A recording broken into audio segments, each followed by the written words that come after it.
guys, it's Chris, welcome back to Elemental Cartomancy. I'm here today to do a walkthrough of this amazingly stunning deck. It's the Shimmering Veil by Cilla Conway, and this was a gift from my very good and kind friend Simon from the Hermit's Cave.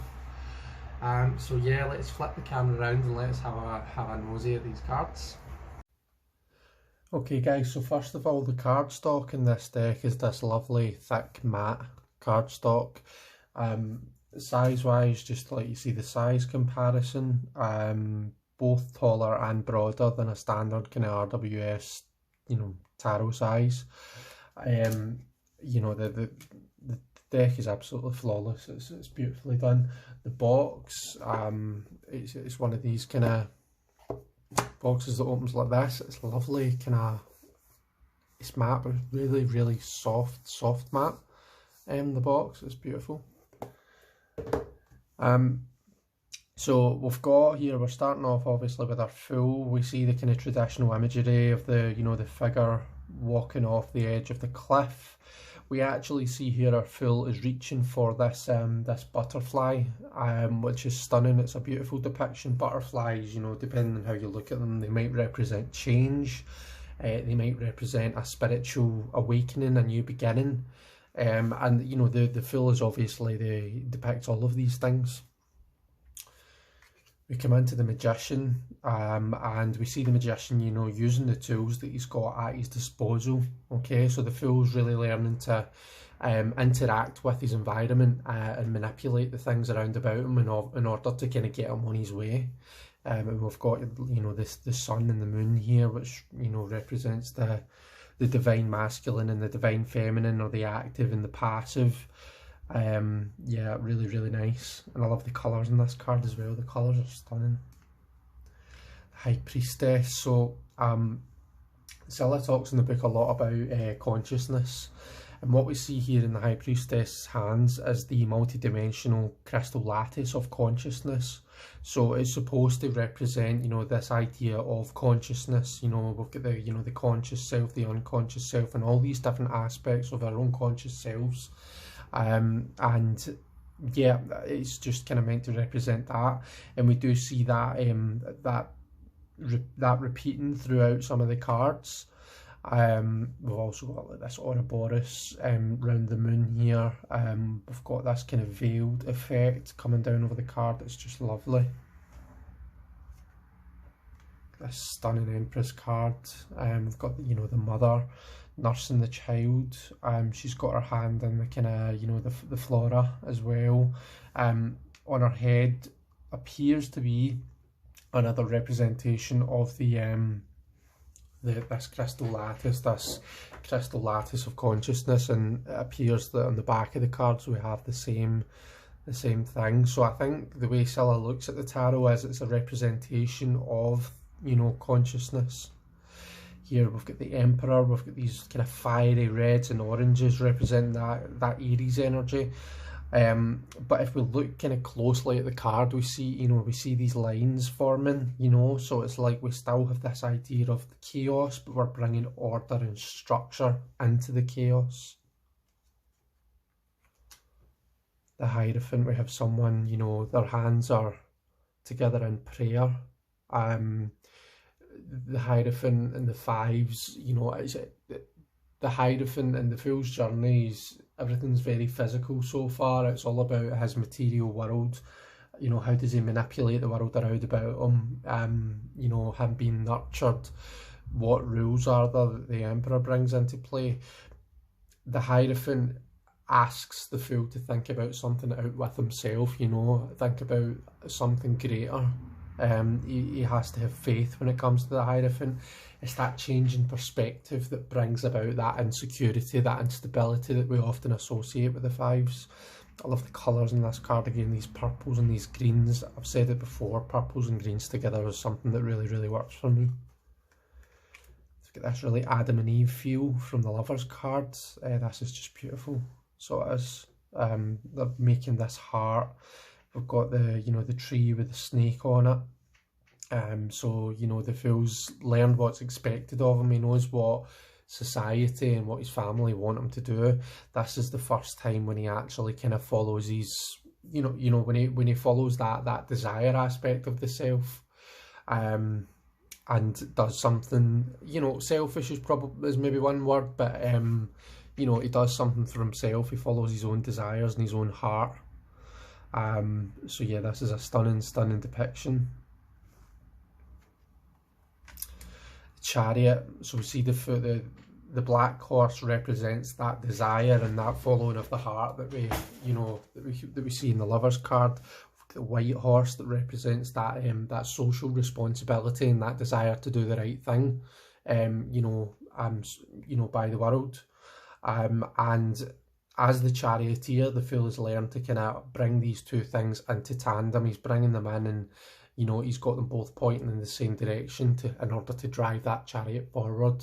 And that's something that we all have to learn to do. It's something that we all have to balance. It's balancing, what we feel is expected of us, what we have to do, and what we desire, what we want to do, our own personal kind of desires, and how we bring those things together to make the whole person.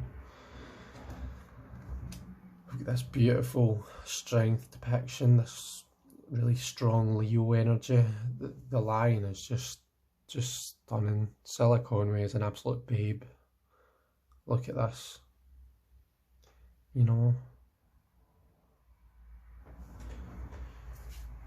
it's really kind of learning to find that balance of controlling the ego.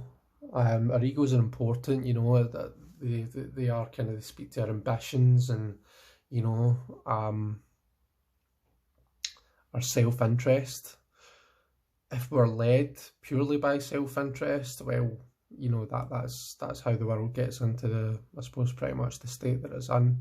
The path to enlightenment's about, taming that lion within us, not completely shutting it out, not completely killing it off, but just taming it and getting the right, I suppose it feels I've said the word balance too much, but getting that right balance where we let those kind of parts of ourselves shine, but we don't let them take control and,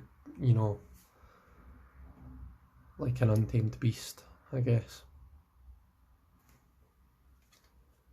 This Hermit card, again, it's another stunning card. This reminds me of Edinburgh Castle. Edinburgh Castle is built on a hill, a cliff, a mountain.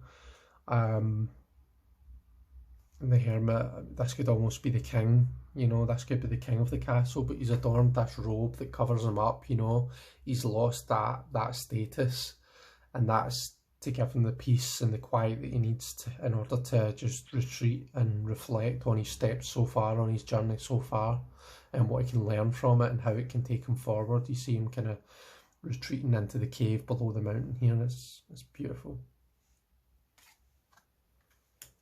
Get the fortune card, the Wheel of Fortune, and we see this kind of representation of a galaxy here, and this really makes me think about, whenever we get caught up in the mundanity of everyday life, just think how much bigger this whole universe is than just us. As a human race, we often think that, that everything revolves around, maybe not us as individually, but us as a people, us as a human race. But if you look at this and think we are like a tiny speck within a tiny speck on this depiction, if this is the Milky Way, then our sun is one of the tiny wee stars, one of the tiny white specks that we see here. And within that, we are a tiny wee speck orbiting round that tiny wee speck. So yeah, it really just kind of makes you think of,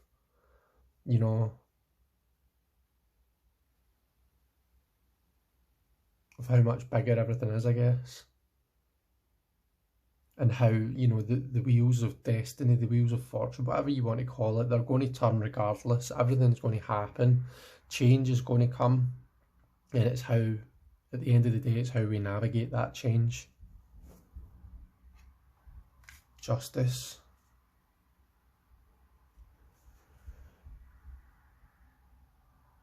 We see Justice here is adorned in white, which could represent, you know, the innocence, maybe not the right word, but the, you know, justice is beyond reproach, the purity of justice, I guess.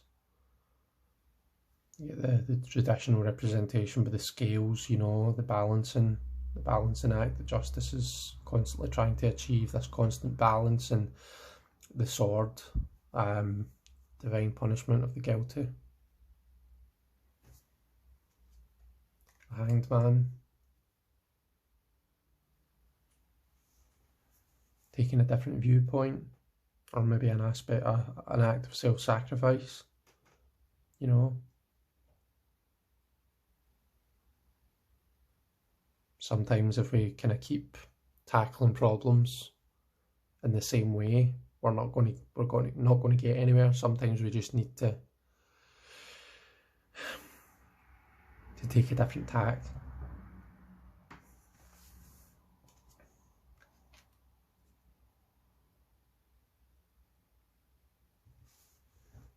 The Death figure really reminds me of the Angel of Death from the second season of American Horror Story, the Asylum season. I can't remember the actress's name who plays her, but yeah, this is what that brings to mind for me. But we've got this really kind of fiery scene. We can kind of see faces in the fire if, you know, if we look hard enough. It looks as though there's like a mountain of skulls, maybe.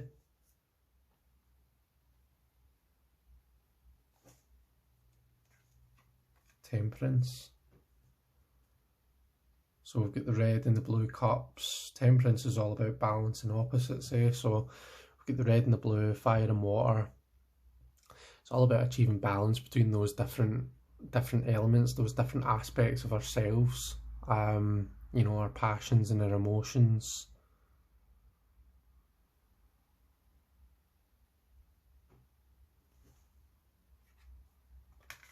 The Devil is quite a menacing looking figure here,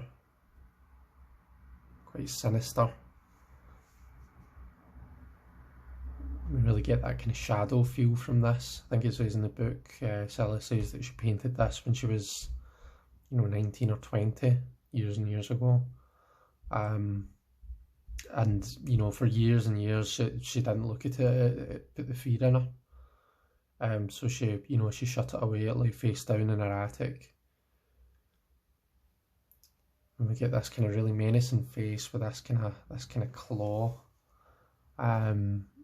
And it really represents, you know, or it's intended to represent the shadow aspects of the human race, of society. But the way forward isn't to shut them out, it's to deal with it, to examine it and deal with it. Got the tower.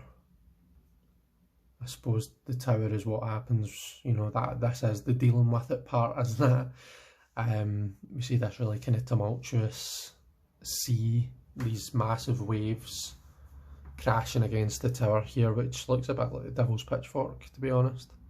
We've got the traditional lightning hitting the tower.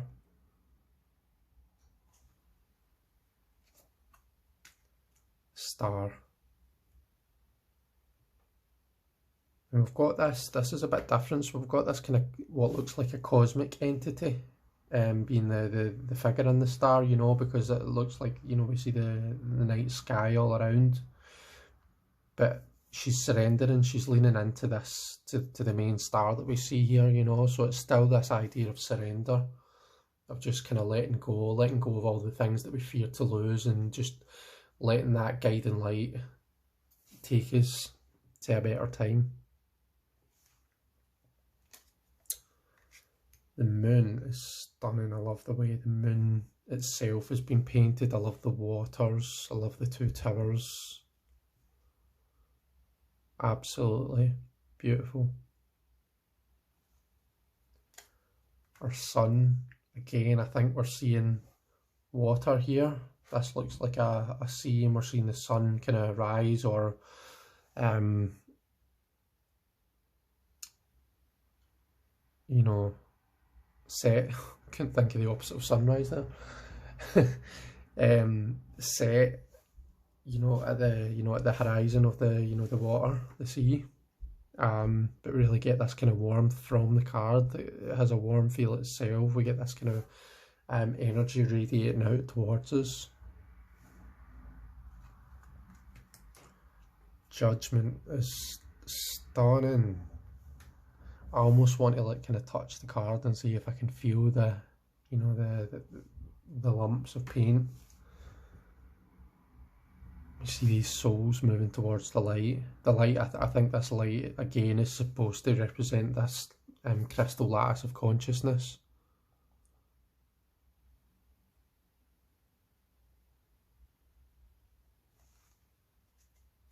The world. In their hand, the world holds this lattice.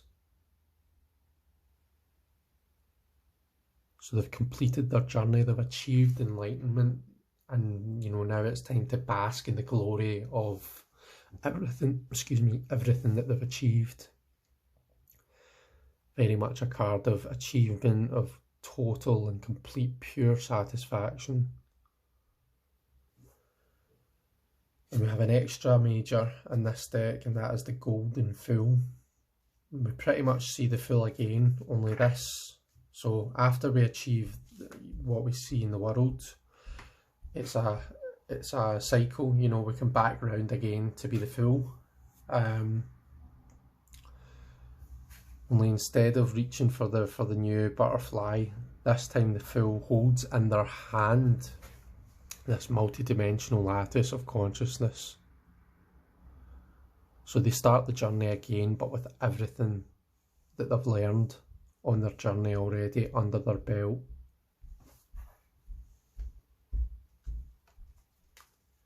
So those are the majors.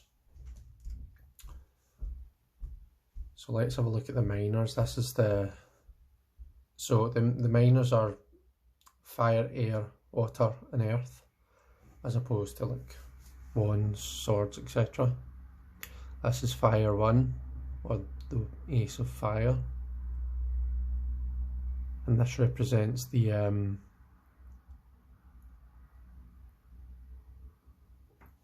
forget what it's called now. Was it the eternal source?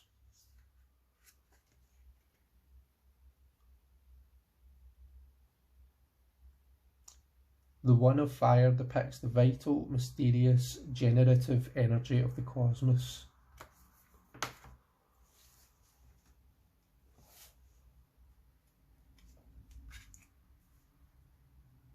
Fire 2.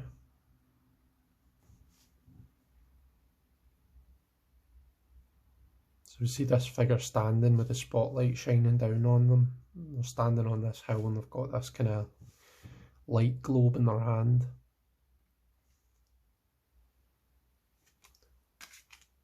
Fire 3.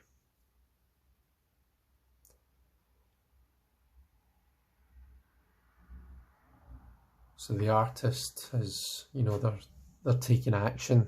They're starting to use everything that they've kind of planned. They've got the inspiration and the ace, and they've planned.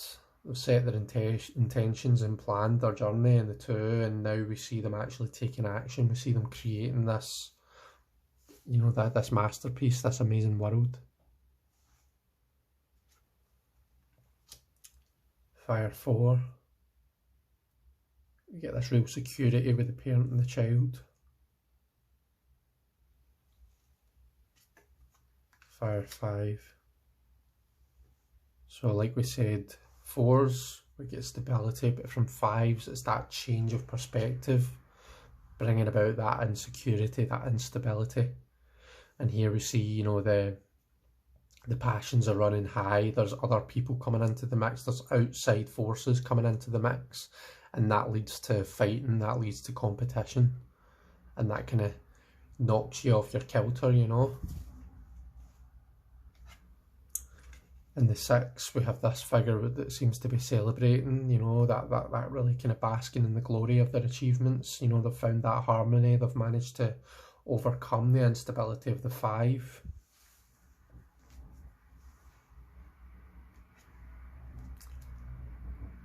7.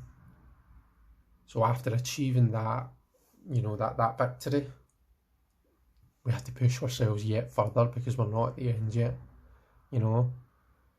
So look at the portal, look at all of the energy that they're coming from, and yet they're reaching into this darkness for something that's, you know, you could argue is just beyond their reach, but they're pushing themselves.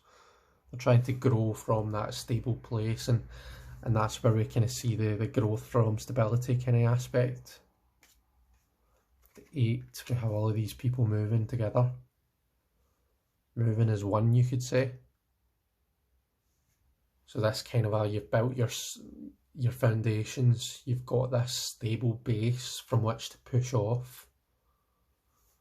And we see the, you know, the energy and the movement and the speed that comes about, that we create for ourselves when we, you know, when we establish those foundations. Fire 9, fire energy is really getting high here. You know, it looks as though the person's standing within a volcano almost, doesn't it? The potential to get burned here is quite, you know, the person looks as though they're in danger, but at the same time, you know, they look as though they've got this, they look as though they're handling it well, they know exactly what they're doing.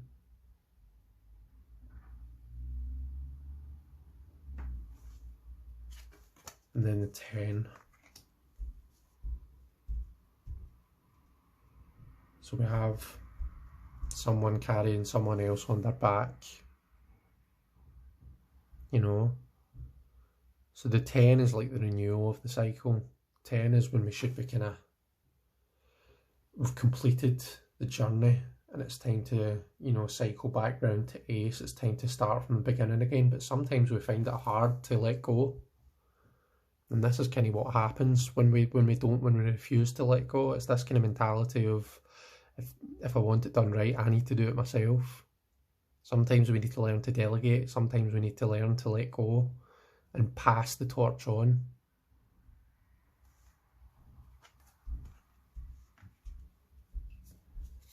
We have our page of fire. Holding the flame in their hands. You know, they appear to be kind of materializing out of these flames. You know, almost coming about, surfacing from the collective unconscious. I love that we have this light shining down onto the page's head, almost like kind of forming the page's head. And for me, the page of wands or the page of fire is all about new ideas. You know, everything starts with an idea. So this to me is I can pull kind of the new ideas aspect from this.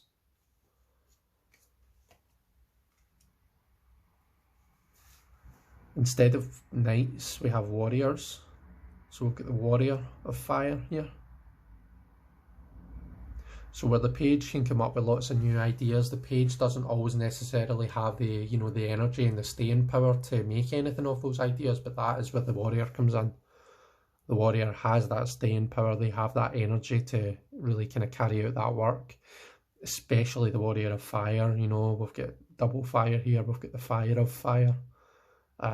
So very high energy. Sometimes, if misdirected, that energy can be like, it can be like a dog chasing its tail, you know, using up all this energy, but to no avail. Stunning Queen of Fire. And I'll be using the Queen of Fire with the serpent, with the snake. I think I've put, no, where have I put the other one? Here we go. So we've got an alternative for those who don't like snakes. We have the Queen holding a chain. Is it lightning? But it looks like lightning bolts actually. But as a snake lover and a snake keeper, I will be using this one. Look at the confidence in her.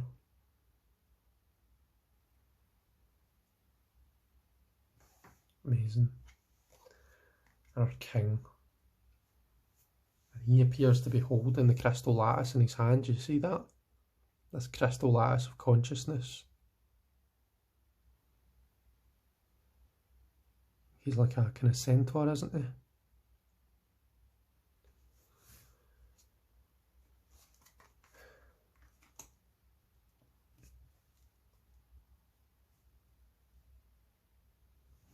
So here we've got air one, or the ace of air. And we see this eagle navigating, flying over a mountain. Eagles being, you know, I think I'm right in saying that they're as far as birds go, they're the apex predators, you know. They've got mastery over the element of air.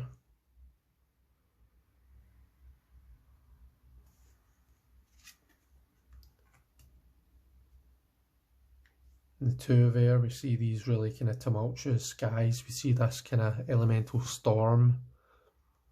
And we see the person here, you know, they're holding the thunderbolt. They're trying to catch the lightning, not thunderbolt, sorry, the lightning bolts in each hand. So this could represent, you know, what do we normally think of with Two of Swords? We think of being stuck between two different viewpoints, you know, being stuck in this clash, or, you know, this stalemate.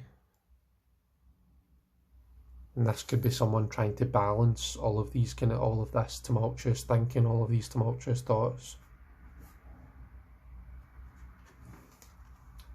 In the Three of Air, we've got this tornado, and then being interspersed within it is this energy from the heart. So we really kind of get that, you know, how the thoughts and how our intellect, our intellectual selves, how that interacts with our emotional selves, with our feelings, and the effect that one can have on the other.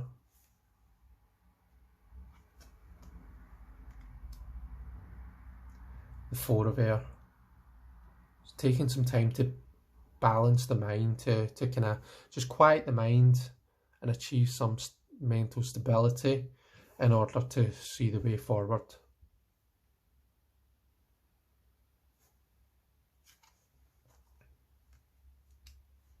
Five of Air, another dark, quite tumultuous card.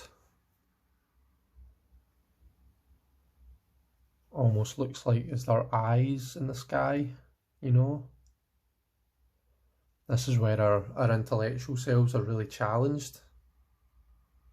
Things, you know, in our heads become really unstable.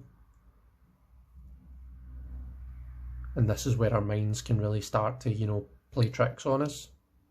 So it's quite a nice effect for that card.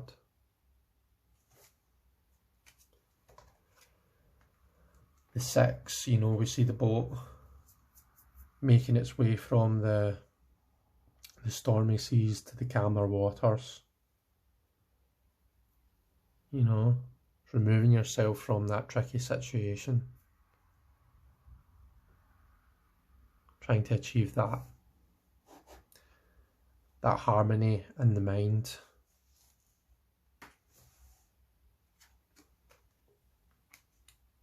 Seven.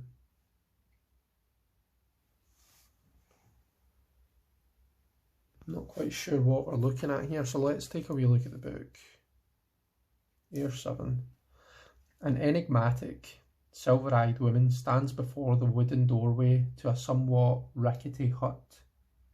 Like the eagle, resting on a branch beside her, she gazes out with apparent impassiveness. Two large baskets are placed on the ground under the eagle's perch, while a plume of smoke issues from the oddly curved chimney stack. I've just had my dinner, I promise that wasn't a Freudian slip. The traditional meaning of Air 7 is the need for ingenuity, firm resolve and courage in what could be a hostile environment. Courage and hard work, often mental, will be required. The more commitment we infuse into whatever we do, the more we tend to get back. We will sometimes find help in unexpected places, unusual allies or hidden gifts. Often the environment itself can aid us. There are layers of meaning here. The alien figure, the reason for the baskets, the eagle, the shack and its strange chimney, which might almost be the entry to another world. When the card appears, it's best to take nothing for granted and step carefully, mindfully, accepting guidance if it feels right. This card is often a warning of difficulties to come or an indication that we need to look below the surface. So I suppose when you think about it, yeah, because the 7, like we said when we were talking about the fire suit, the 7 is that growth from stability. It's pushing yourself outside your comfort zone, and that is going to bring with it uncertainty, discourse, you know. I looked at that card and I says I'm not quite sure what I'm looking at. Well, maybe I'm not supposed to be sure what I'm looking at. Maybe that's the point in the 7 of Air. You know, I'm trying to intellectually break down the imagery on this card. Maybe I should be paying a bit more attention to how it makes me feel.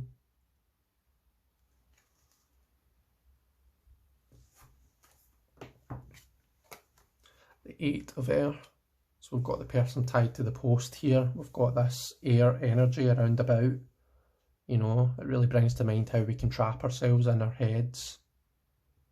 You know, the high mental energy gives rise to this feeling of being stuck. So it's almost reversing the process of the fire suit. You know, the fire suit is you build your strong foundations, and from thence, you know, you project yourself forward, kind of like kicking off from a kickboard when you're swimming.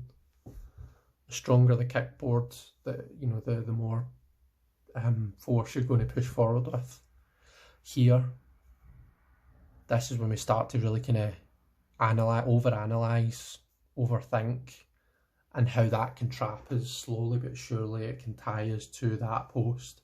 Only we have the power to free ourselves, and you can see that that person is holding the rope. The 9.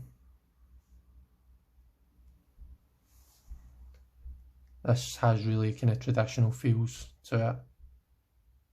This is again where the mind can, you know, we're 9 air here, we're very, very high air energy, and the mind can really kind of, we can really kind of get stuck up in our heads in this card, and we do get that feeling from this person. You know, it's quite difficult to see what's going on around about them. Can we see some sinister figure here? Not sure. I don't think we're supposed to be sure though. That's the point.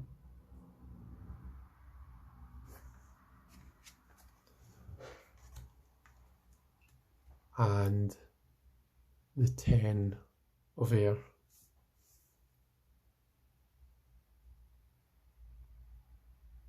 It looks as though we're looking at someone who's crawling.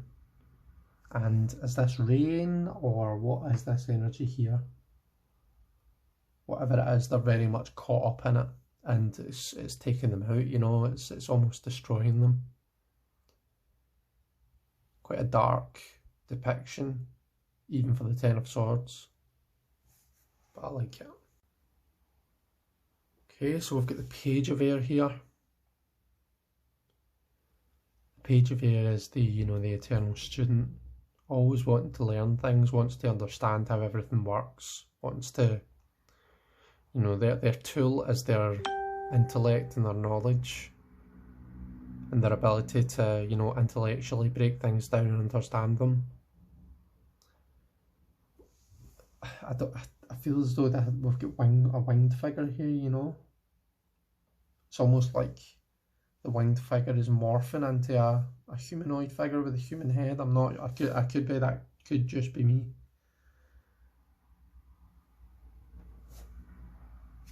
The Warrior.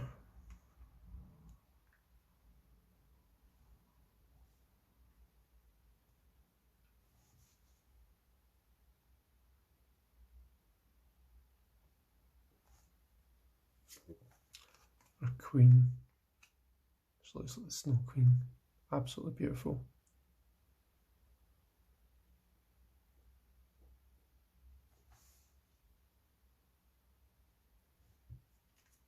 And the King of Air.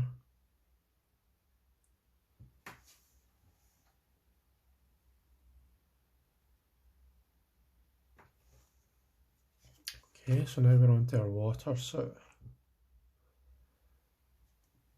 For our water one, we've got this real You know, we've got this aquatic scene. We've got these dolphins here. Whales, looks lots of sea life. It looks like this is taken from underwater, which is beautiful. Water 2, quite a standard depiction of the two of water. You know, we've got the couple embracing each other, got all this water energy around about them. Water 3. This friendship, you know, that looks like a kind of party scene. But again, we've got all this beautiful energy enveloping them.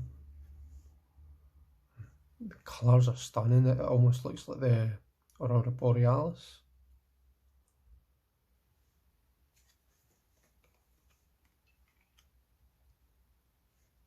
Four is interesting. It's quite hard to actually make anything out. I'm not sure if we've got a face here.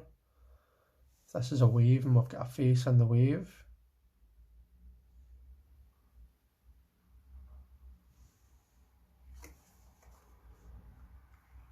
5. We get this idea of mourning, grieving.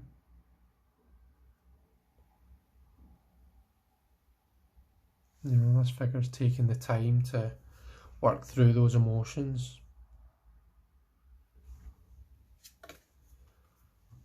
6. It's really kind of nostalgic feel from this card. The idea behind the nostalgia. In actual fact, if we look at it, this is quite close to what we see in the, in the Lovers. Kind of nod back to the Adam and Eve kind of feel. But we've got this idea of the person, thinking back. And the idea of the nostalgia is achieving that emotional harmony, You've been through tough times, but you stabilise yourself, you make yourself feel better by remembering, what times were like. 7. Got all the bubbles, and we see different things in all of them. Different things being reflected back at us. This idea of choice, but illusion as well, so we need to be careful what we choose. Not everything is as it seems. The 8, again, making that path forward. We're secure in ourselves, emotionally, and just in our own self-awareness. And we're ready to kind of take that path.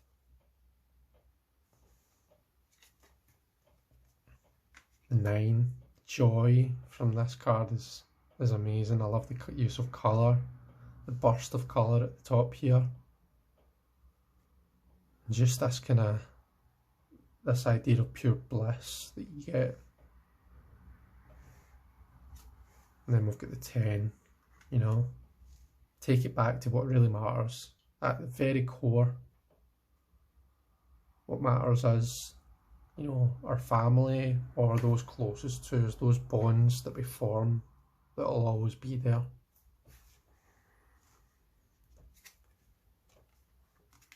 Page.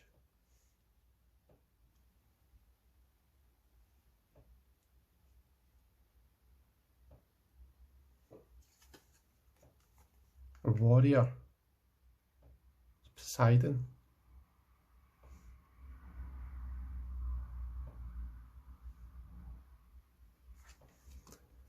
Queen of water. Her hair is made of water. How stunning is that? Holding the shell in one hand.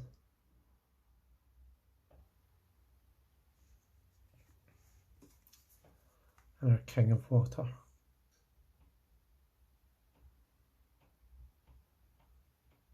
Again, is that the lattice of consciousness? I didn't actually notice if our air king had that in his hand. I know the fire king did. Let's just have a look back. Oh, actually, this is just the water suit.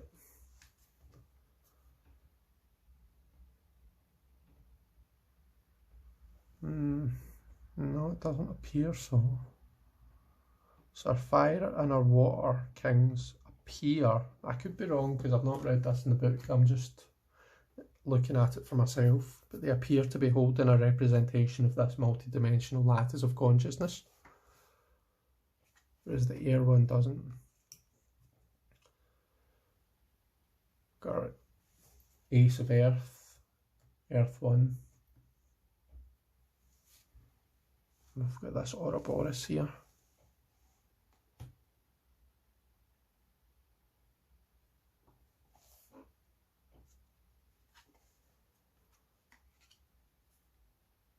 Earth 2.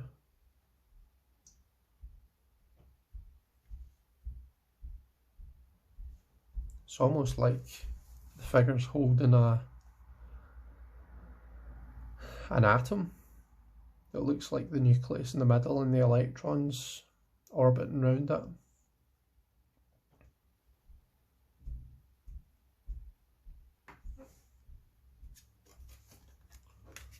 The 3.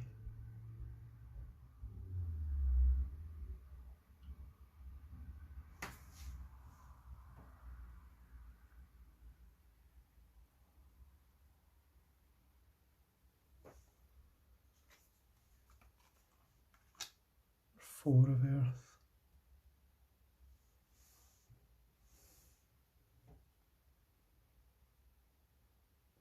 Get the person here clasping on to their possessions, you know. They've achieved the stability and they're, you know, they don't want to let that stability go.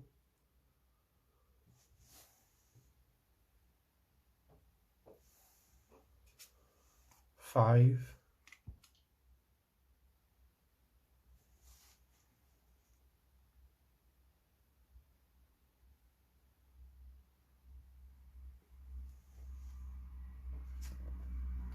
6.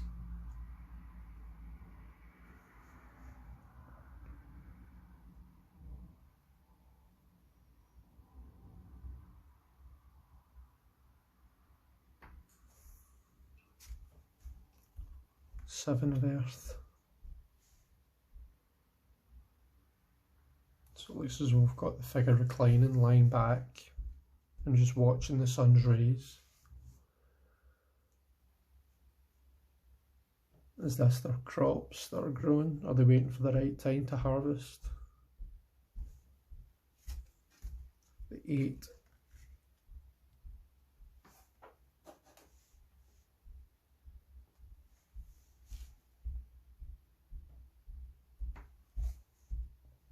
The 9.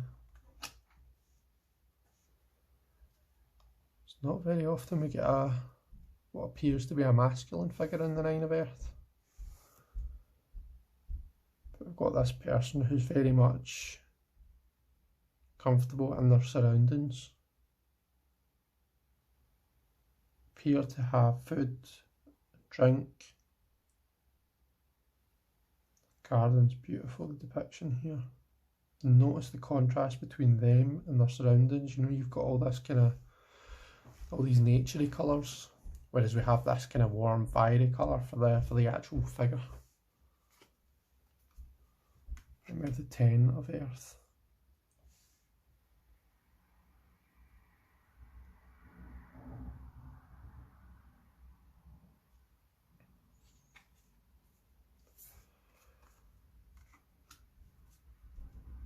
Got our Page.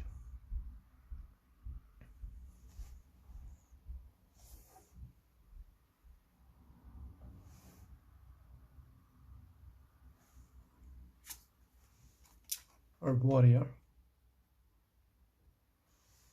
Real kind of guardian feel from this.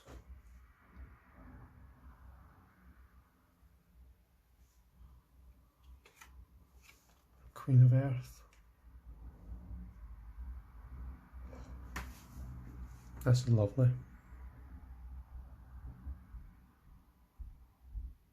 Got the kind of, you can see the house behind her. She appears to be picking fruit.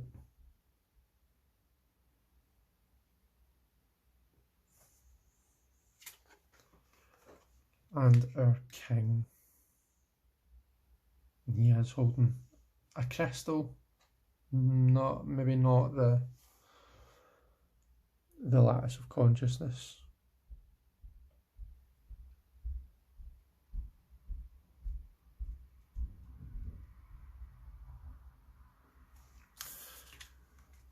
So that's us, guys. I'll do the usual. I'll give these a good shuffle, and we shall do an interview spread with it. Okay, guys, so I've been shuffling away.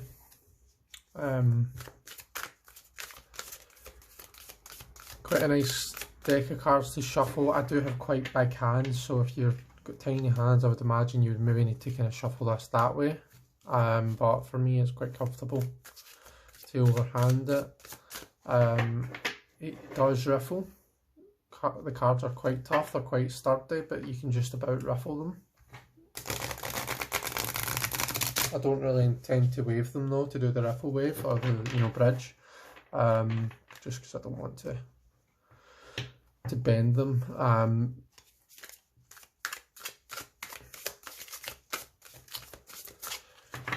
Okay, so let's see. So the first card, it's like the first question in any interview really, it's tell me a bit about yourself. Also, we've got the Page of Fire, so lots of ideas. Like I was saying when we were going through the cards, the Page of Fire is all about those bright sparks, those new sparks of inspiration, those new ideas. So yeah, anytime we're brainstorming and we're trying to come up with ideas on, how to tackle a problem or how to go about doing something or anything like that, and this is going to be a really great creative deck for that type of thinking. So that's lovely. That's a really nice first card. And what about strengths? Tell me about your strengths. We've got the Ace of Earth. Earth 1. So let's have a think about that then. We see this Ouroboros, so we've got this idea of this everlasting, this always going, this infinite cycle. The Ace of Earth, it's that new potential to achieve that stability that we look for in the earth, whether it's a bit of money coming our way that we then need to go on and invest properly, whether it's new healing, new kind of lease of life. We get good news in terms of our health, but it's in terms of the strength for a deck, you really get the feel of that that potential, that new essence almost. I think of Earth as being like the essence of life, things like our health, things that really keep us going, things that we need, our bare necessities to keep us alive, and the ace is the very kind of potential of that. It's the very beginning, it's the very spark. So we've got a page and we've got an ace. Both are like new beginnings, both are kind of potential type cards. So it's interesting to see. I'm wondering, the next question is about weaknesses. Okay, so we've got the Devil. So dealing with your shadow might not be something that we want to do with this deck, or maybe it is a good deck for dealing with the shadow, because of course the message in the Devil is it's very much like you need to examine your own shadow. You can follow your desires, your base desires, but eventually you need to look at your shadow. You need to analyze the risk. It's funny because if you think about it, if someone's actually going for a job interview, whenever you ask them about their weaknesses, or if you're asked about your weaknesses, it's supposed to be an opportunity to kind of turn the question around. My weakness is I work too hard, my weakness is I care too much, my weakness is I deal a lot in shadow, and that might be, that might be difficult, but that's, at the end of the day, that's it might be come across as a weakness, but as a tarot deck, it's a strength as well. The next card is the one that I always forget.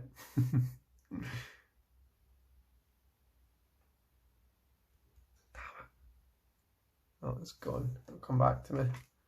The 5 of water anyway. The next one is how can I best learn and collaborate from you? We've got the 8 of fire, so it's about setting up those stable foundations. Let me just move these in so you can properly see.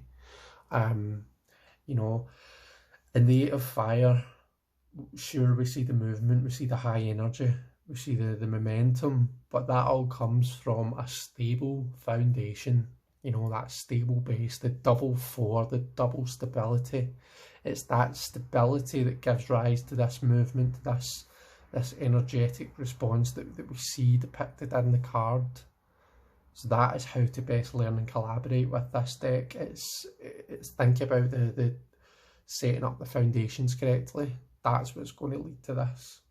And then the outcome of our working relationship together. It's the 3 of air. So this is really going to kind of let us analyse our emotions and, you know, feel the analysis. This is where we really see our heads, our thoughts, our intellect react with, clash potentially with, harmonise with our hearts, our emotions, our feelings, our emotional selves. It's the interaction between the intellectual self, the ego, and the emotional self. Now, what on earth is this card? Every single time I forget it, I should write it on my hand, I should get a tattoo. Let's see.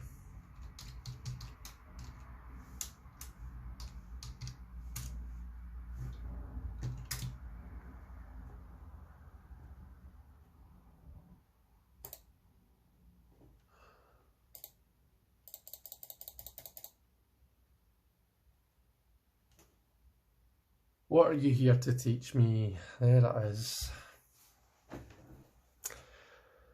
So we've got the 5 of air. So it's how to deal with those defeats maybe, or how to get over our own egos.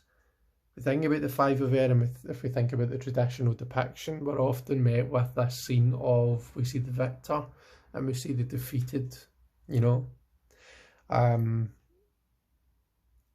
Quite often though, I mean, we don't get positive feels from the person who's won the battle. We get this kind of arrogance, this ego. And it's not really the kind of position that anyone wants to be in. The 5 of air for me is very much about overcoming that ego, using your intellect in order to overcome those issues. So there we go. That ties in quite nicely with that Devil card actually. It's dealing with that shadow. It's using that intellect in order to deal with that shadow. And again, ties in nicely with our 3 of air and the outcome. So that was just a quick spread to let me get to know the deck a bit, but also to let you see how I would read it, let you see the cards laid out together. I know that I'm cutting off bits of the cards now, but there we go. So yeah, thanks very much for watching, guys. I hope that this was enjoyable. I hope that I've kind of maybe inspired you to look at getting this deck, or if you already have it, get it out and start working with it. I'll hopefully see you all soon. Take care, everyone. And again, thank you so much for watching.